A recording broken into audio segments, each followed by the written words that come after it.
Hello बच्चों, मैं स्मिता बिजलवान स्वागत करती हूँ आपका आईसीटी वर्चुअल क्लासरूम में। आशा करती हूँ आप सभी स्वस्थ होंगे और अच्छे से अपनी पढ़ाई कर रहे होंगे। आज हम पढ़ने जा रहे हैं क्लास 11 केमिस्ट्री का chapter some basic concept of chemistry, यानी कि जो हमारे रसायन विज्ञान है उसकी कुछ मूल अवधारणाएं। जैसे कि ये चैप्टर हम अपने प्रीवियस लेक्चर में स्टार्ट कर चुके थे, काफी आगे तक हम पढ़ चुके थे। आज जो है हमने जो प्रीवियस लेक्चर में जो टॉपिक डिस्कस किए थे उनको थोड़ा सा हम क्या करेंगे, रिकॉल करेंगे, देखेंगे कि क्या क्या हमने पढ़ा था। उसके बाद हम आज का नया टॉपिक स्टार्ट करेंगे। सारे लॉस को डिस्कस कर लिया था।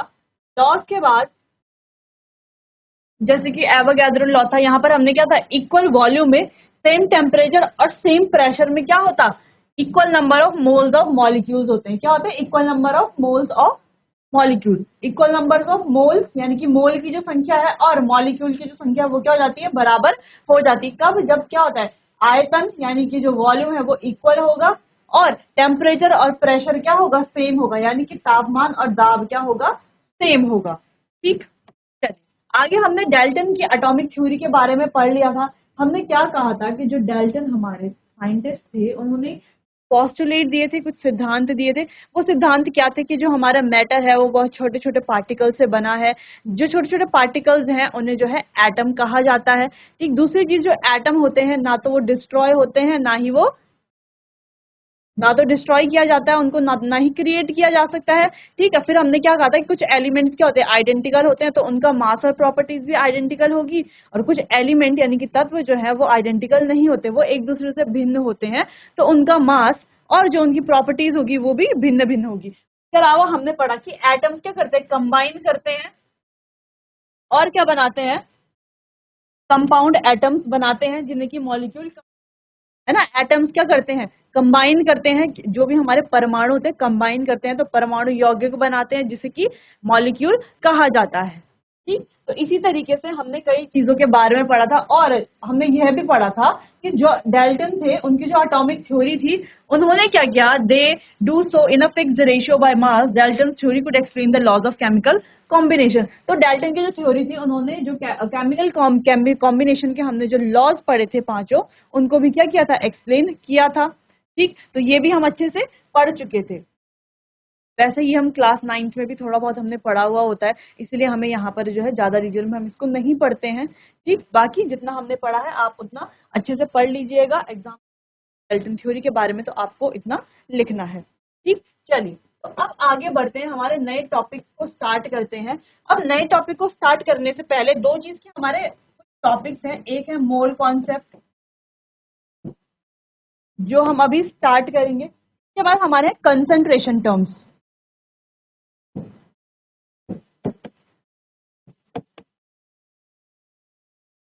जो मोल कॉन्सेप्ट के बाद हम सारे कंसंट्रेशन टर्म्स को डिस्कस करेंगे। अब मोल कॉन्सेप्ट में हम क्या पढ़ते हैं कि मास बताना है हमें किसी मोल का, मॉलिक्यूल का, एटम का। ये सारी चीजें हम इसमें पढ़ते हैं कि नंबर ऑफ मोल्स कैसे निकाला जाता है। ये सारी चीजें हम मोल कॉन्सेप्ट के अंडर पढ़ी। कंसंट्रेशन के अंडर हम पढ़ेंगे जैसे कि हमारा वेट बाय वेट परसेंटेज क्या होता है, वेट बाय वॉल्यूम परसेंटेज क्या होता है, वॉल्यूम बाय वॉल्यूम परसेंटेज क्या होता है, मोलैरिटी क्या होती है, मोलैलिटी क्या होती है, नॉर्मेलिटी क्या होती है। ये सारी चीजें हम यहाँ पर कंसंट्रेशन टर्म्स में पढ़ेंगे। उसके बाद हमें स्टोइचियोमेट्री पढ़नी है।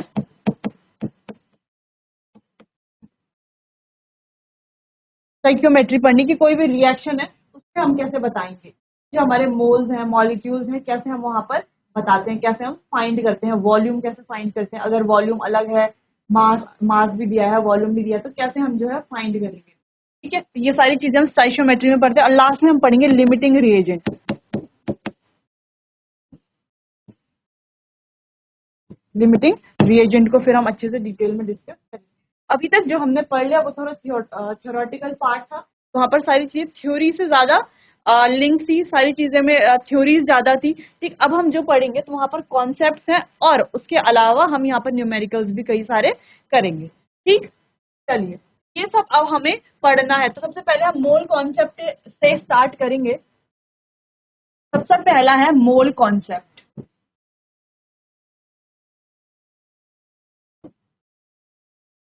ठीक, अब मोल कॉन्सेप्ट में क्या है, देखो अब एक मोल कितना होता है, एक मोल कितना होता है, एक मोल जो है एवोगाड्रो नंबर के बराबर होता है। अब एवोगाड्रो नंबर क्या होता है, 6.022 इंटू 10⁻23, ये क्या होता है हमारा 1 मोल, यानी कि एवोगाड्रो नंबर, जिसको हम क्या कहते हैं, Na भी कहते हैं। Na यानी कि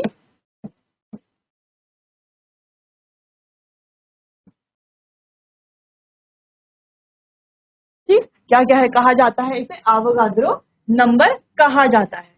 ठीक, अब हम ये कह रहे हैं कि एक मोल, यानी कि एक मोल क्या होता है, 6.022 इंटू 10⁻23। ठीक, ये क्या हो गया हमारा, यानी कि एक मोल में इतने एटम होते हैं, कितने एटम होते हैं एक मोल में, देखो हम क्या बोल रहे हैं कि एक मोल में Na एटम होते हैं, एक मोल में क्या होता है, Na एटम, यानी कि एक मोल में इतने एटम होते हैं। ठीक, समझ में आया, एक मोल में Na एटम होते हैं। ठीक है, इतनी बात समझ में, इसको नोट करो फिर आगे बढ़ते हैं।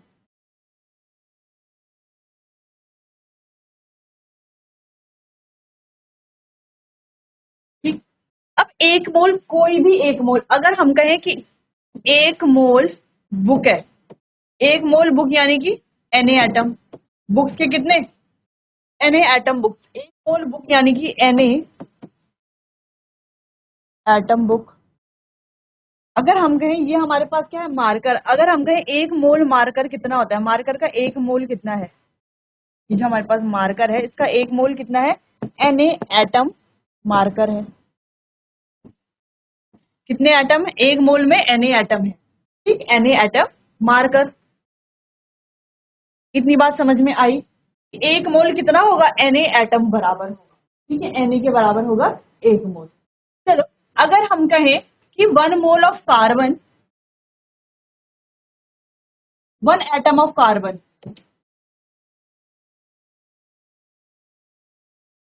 मास ऑफ, अगर हमारे पास कार्बन है उसके एक एटम का मास बना बताना है हमें, कार्बन के एक एटम का मास, या हम कह रहे हैं कि मास ऑफ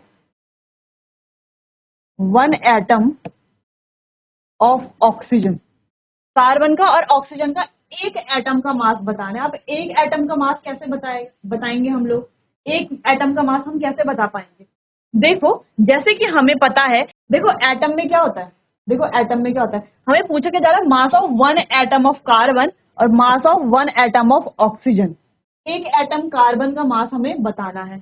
अब देखो हमें पता है कि जो कार्बन है इसका एटॉमिक नंबर है, ठीक, 6 इसका एटॉमिक नंबर है, और इसका मास नंबर कितना होता है, 12 होता है, ये तो हमें पता है। ठीक, अब हम कह रहे हैं कि एक एटम कार्बन का मास हमें बताना है। अब हमें पता है ये बना किससे है, इलेक्ट्रॉन, प्रोटॉन और न्यूट्रॉन से मिलकर के बना है।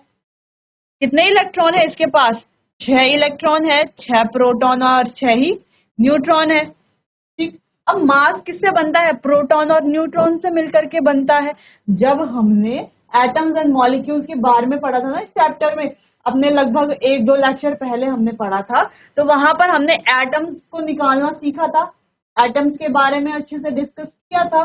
वैसे तो हम इनको लोअर क्लासेस में 9th-10th में भी थोड़ा बहुत पढ़ते हैं, ठीक, लेकिन हमने यहाँ 11th में पढ़ लिया था कुछ लेक्चर पहले। ठीक, अब हम कह रहे हैं कि जब हमें मास निकालना है, अगर हम मास ऑफ कार्बन की बात करें तो क्या होता है, प्रोटॉन प्लस न्यूट्रॉन, यानी कि 6 प्रोटॉन प्लस 6 न्यूट्रॉन, यही तो होता है ना, यानी कि मास of proton, mass of proton plus mass of neutron, proton जितना है जितना न्यूट्रॉन है उनको क्या कर देंगे हम, ऐड कर देंगे, तो कार्बन आ जाता है, आ जाता है ना कार्बन का मास, ऐसे ही तो आता है। देखो क्या होता है हमारे पास, ये होता है हमारा न्यूक्लियस, कोई भी एटम, यहाँ पर क्या होता है, न्यूट्रॉन प्लस प्रोटॉन। अब बाहर जो हमारे इलेक्ट्रॉन्स होते हैं वो कहाँ रहते हैं, आउटर शेल में, क्या करते हैं, आउटर शेल में ऑर्बिटल्स में रहते हैं जो शेल्स होती हैं, ऑर्बिटल्स जिसे हम कहते हैं, ऑर्बिटल्स में ही तो रहते हैं इलेक्ट्रॉन। ठीक है, यहाँ पर हमारे न्यूट्रॉन और प्रोटॉन्स रहते हैं। तो मास जो है वो किससे मिलकर के बना है, न्यूट्रॉन और प्रोटॉन से। इलेक्ट्रॉन का मास में कोई भी रोल नहीं है। ठीक, चलो, तो यहाँ पर हम 6 प्रोटॉन और 6 न्यूट्रॉन से मिलकर के इलेक्ट्रॉन का एटम का मास बनता है। ठीक, अगर हम कह रहे हैं कि one mass of one atom, अब देखो प्रोटॉन का मास कितना होता है, देखो मास ऑफ प्रोटॉन कितना होता है 1.67 इंटू 10⁻⁻24 ग्राम, यही होता है। या हम क्या लिखते हैं 1.66 इंटू 10⁻⁻27 kg, या तो हम इसको केजी में लिखते हैं, ऐसे ही लिखते हैं। और न्यूट्रॉन का मास भी क्या होता है, सेम होता है। प्रोटॉन और न्यूट्रॉन का मास दोनों का क्या होता है, सेम होता है। तो जब हमें mass of one atom of carbon लिखना है, mass of one atom of carbon is equals to mass of proton plus mass of neutron. Proton और न्यूट्रॉन का मास हम क्या कर लेंगे, प्लस कर लेंगे। अब प्रोटॉन का मास क्या है, 6 प्रोटॉन प्लस 6 न्यूट्रॉन है, यानी कि 12 प्रोटॉन न्यूट्रॉन। अब प्रोटॉन न्यूट्रॉन का मास क्या होता है 1.67 इंटू 10⁻⁻24, यानी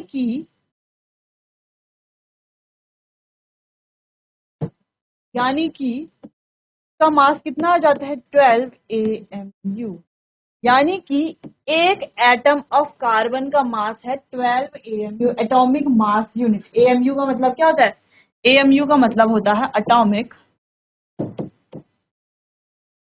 मास यूनिट। ठीक, यानी कि हम क्या समझ गए कि एक एटम ऑफ कार्बन का अगर हमें मास निकालना है तो कितना होता है 12 AMU के बराबर होता है। ठीक, अब वैसे ही हम कह रहे हैं कि हमें क्या निकालना है, एक एटम ऑक्सीजन का अगर मास निकालना है तो एक एटम ऑक्सीजन का मास कैसे निकाला जाएगा, सेम ऐसे ही निकाला जाएगा। अब एक एटम ऑक्सीजन में हम जानते हैं, अब एक एटम ऑक्सीजन में हम क्या जानते हैं कि ऑक्सीजन क्या है, एटॉमिक नंबर 8, यानी कि यहाँ पर 8 न्यूट्रॉन है प्लस 8 प्रोटॉन है, और क्या है 8 ही इलेक्ट्रॉन है ना, 8 ही इलेक्ट्रॉन है। अब इलेक्ट्रॉन से हमें लेना देना है नहीं, हमें क्या करना है, इससे ही लेना देना है। सही तो है, यही तो है हमारे पास। कैसे निकालेंगे, एक एटम ऑक्सीजन का मास 8 प्रोटॉन का mass of 8 proton plus mass of 8 neutron, कितने हो गए 16 इंटू, अब मास क्या है प्रोटॉन और न्यूट्रॉन का मास सेम होता है, तो हम क्या ले लेंगे 1.67 इंटू 10⁻⁻24, और जब इनको सॉल्व करेंगे तो क्या आएगा हमारे पास 16 AMU। क्या लिखा जाता है इसको 16 AMU। ठीक, समझ में आया, कोई कंफ्यूजन तो नहीं। तो एक एटम का मास जब भी आपसे पूछा जाएगा कि एक एटम का मास निकालो, आप निकाल लोगे। अब आपको नाइट्रोजन का मास पूछा जाए, हाइड्रोजन का मास, किसी का भी एक एटम का मास पूछा जाए तो आप निकाल लेंगे एक एटम का मास।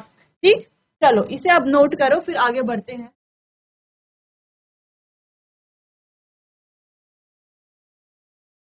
अब चलो, हमने मास of one atom of carbon तो निकाल दिया। अगर हमें कहा जाए कि मास ऑफ 1 मोल ऑफ कार्बन निकालना है, 1 मोल,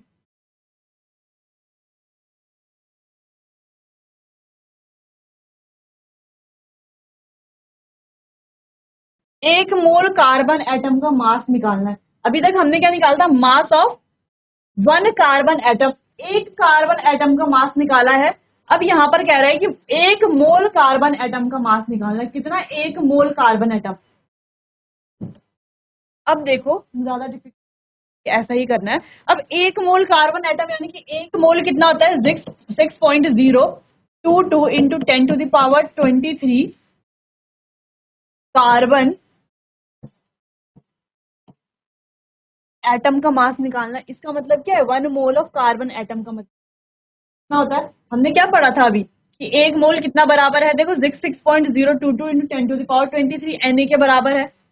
ठीक, तो यहाँ पर भी देख लिया हमने 6.022 इंटू 10⁻23 कार्बन एटम का मास हमें निकालना है। अब कैसे निकालेंगे, देखो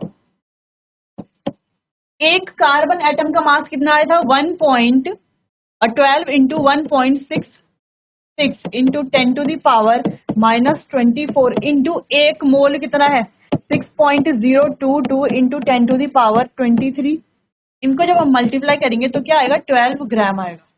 क्या आएगा 12 ग्राम। अब यहाँ पर ग्राम आ रहा है मैम, यहाँ पर 16 AMU कैसे आ रहा है? अरे क्योंकि 1.67 या 1.66 इंटू 10⁻⁻24 कितना होता है? 1 AMU के बराबर होता है। कितना लेते हैं हम इसको? 1 AMU, यानी कि 16 इंटू 1 AMU से मल्टीप्लाई करेंगे तो 16 AMU ही तो आएगा। आएगा कि नहीं आएगा? आएगा। समझ में आई इतनी बात? यहाँ पर AMU क्यों आया है और यहाँ पर जो है ये ग्राम में क्यों आया है? ठीक, तो समझ में आया कि एक मोल कार्बन एटम का मास कैसे निकालेंगे। वैसे ही आप एक मोल हाइड्रोजन ऑक्सीजन एटम का मास निकाल सकते हो। देखो कैसे निकालोगे एक मोल ऑक्सीजन एटम का मास। सेम यही सब करना है और यहाँ पर ऑक्सीजन का नंबर लिख लेना। ऑक्सीजन कितना आया हमारा? एक मोल, यानी कि मास यानी कि प्रोटॉन प्लस न्यूट्रॉन है ना। ये 12 क्या है? 6 प्रोटॉन प्लस 6 न्यूट्रॉन, तभी तो आया है ना ये 12, तभी तो आया है यहाँ पर 12। ठीक, समझ आया? तो ऐसे निकाल लोगे मास of 1 mole of oxygen atom या 1 mole of sulphur atom, phosphorus atom. तो किसी भी एटम का आपको 1 मोल अगर मास निकालना है तो आप निकाल लोगे। ठीक, अब पहली चीज हमने पढ़ी कि मास ऑफ 1 एटम। अब एक एटम का मास निकालना हमने सीखा। एक कार्बन एटम का मास निकाला, एक ऑक्सीजन एटम का मास निकाला। दूसरी चीज हमने यहाँ पर क्या सीख ली? एक मोल ऑफ कार्बन एटम। अब एक मोल कार्बन एटम अगर दिया है या एक मोल ऑक्सीजन एटम दिया है या एक मोल कोई भी एटम दिया है तो एक मोल किसी भी एटम का मास निकालना हमें आ गया। ठीक है, किसी भी एटम का एक मोल मास निकालना आ गया। समझ में आई इतनी बात? ठीक है, चलो इसे आप नोट करो, फिर आगे बढ़ते हैं।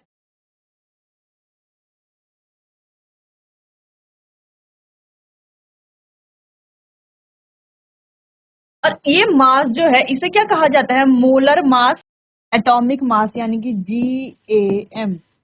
ठीक, या तो हम इसे मोलर मास कहें या तो ग्राम एटॉमिक मास कहें। अगर आपको कहा जाए कि मास of 1 mole of oxygen atom निकालो, निकालो भाई मास of 1 mole of oxygen atom.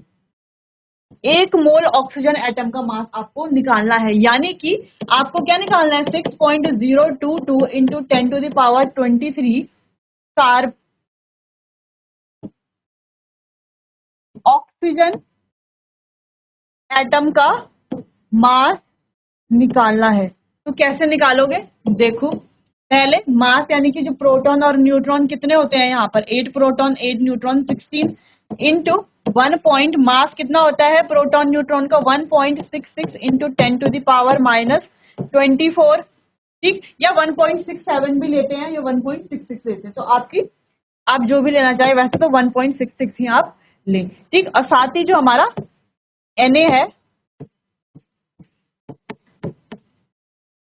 23, कितना आएगा हमारा? 16। इसे क्या कहा जाएगा? ग्राम एटॉमिक मास या फिर मोलर मास। या तो हम इसे ग्राम एटॉमिक मास कहें या तो इसे क्या कहें? मोलर मास कहें। समझ में आया? कोई कंफ्यूजन? कोई कंफ्यूजन? निकाल लोगे आराम से? निकाल लिया जाएगा। एक मोल का अगर मास निकालने के लिए आएगा तो निकाल लोगे अच्छे से, तो हो जाएगा ये क्वेश्चन। चलो इसे नोट करो, फिर आगे क्वेश्चन करते हैं।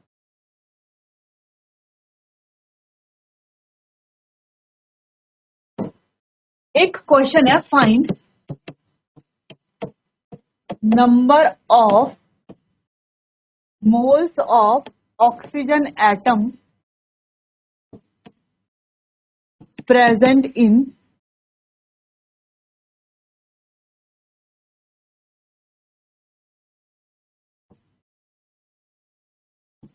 present in 64 gram of oxygen. ठीक, 64 ग्राम ऑफ ऑक्सीजन में नंबर ऑफ मोल्स कितने हैं? क्या निकालना है अब आपको? नंबर ऑफ मोल्स क्या निकालना है? क्या निकालना है? नंबर ऑफ मोल्स निकालना है। ठीक है, कैसे निकालेंगे नंबर ऑफ मोल्स? कैसे निकालेंगे नंबर ऑफ मोल्स? देखो, जैसे अभी हमने क्या पढ़ा था कि एक मोल में, एक मोल ऑक्सीजन एटम में कितने ग्राम है? 16 ग्राम। अच्छा, इसका तुम ना फॉर्मूला लिख लो, फॉर्मूला कर लो पहले। Number of moles given mass upon जो हमारा मोलर मास है। ये जिसे हम ग्राम एटॉमिक मास कह रहे थे, ग्राम एटॉमिक मास कह रहे थे, ये फॉर्मूला। अब ये फॉर्मूला आया कैसे? अभी हमने क्या पढ़ा था कि एक मोल में हमने क्या पढ़ा था कि 16 ग्राम है हमारे पास। अभी हमने पीछे क्या पढ़ा था कि 16 ग्राम थे हमारे, जब हमने एक मोल एटम निकाला था, है ना। एक मोल कार्बन एटम में 16 ग्राम है। ठीक, अब हमें निकालना है कि 64 ग्राम ऑक्सीजन एटम में कितने मोल हैं। 64 ग्राम ऑक्सीजन एटम में कितने मोल्स होंगे, बताओ कितने मोल्स होंगे? 1/16 इंटू 64। ऐसा ही तो करेंगे, यही तो आएगा।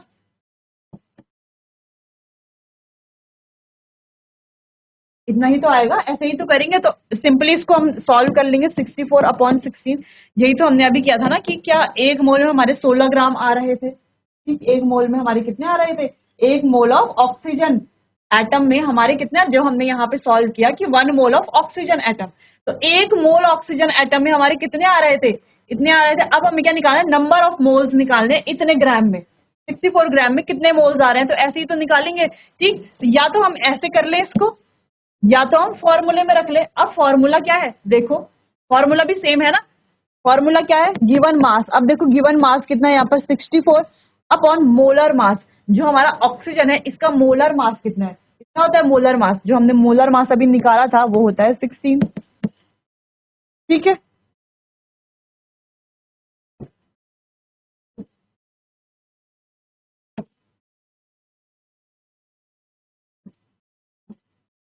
तो कितना आ गया हमारा आंसर? 4 मोल्स। कितना आ गया हमारा आंसर? 4 मोल्स। ऐसे ही आपको कुछ भी क्वेश्चन दिया जाए जहां पर आपको नंबर ऑफ मोल्स फाइंड करने हो तो आप लोग कर लोगे नंबर ऑफ मोल्स फाइंड करना। चलो सबसे पहले तो आपको ये फॉर्मूला यहाँ पर नोट करना है। पहले ये फॉर्मूला नोट करो कि नंबर ऑफ मोल्स जो है वो कैसे निकाले जाते हैं। ठीक, तो या तो ये मेथड कर लो, ठीक, या तो जो नॉर्मल फॉर्मूले का मेथड है, वैल्यू को पुट करना है, वो आप कर लो। तो जब भी आप नंबर ऑफ मोल्स आपको निकालने के लिए दिए जाएं तो आपको ऐसे ही फॉर्मूला यूज करना है। चलिए, तो इसे नोट करिए, फिर आगे बढ़ते हैं।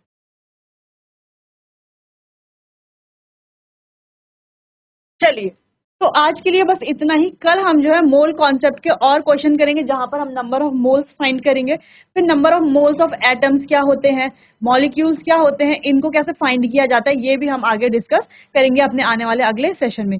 चलिए, तो आज के लिए बस इतना ही। अच्छे से पढ़ते रहिए, कहीं पर कोई कंफ्यूजन है तो आप मुझसे पूछ सकते हैं। चलिए, तो मिलते हैं अपने आने वाले अगले सेशन में। तब तक के लिए आपका बहुत बहुत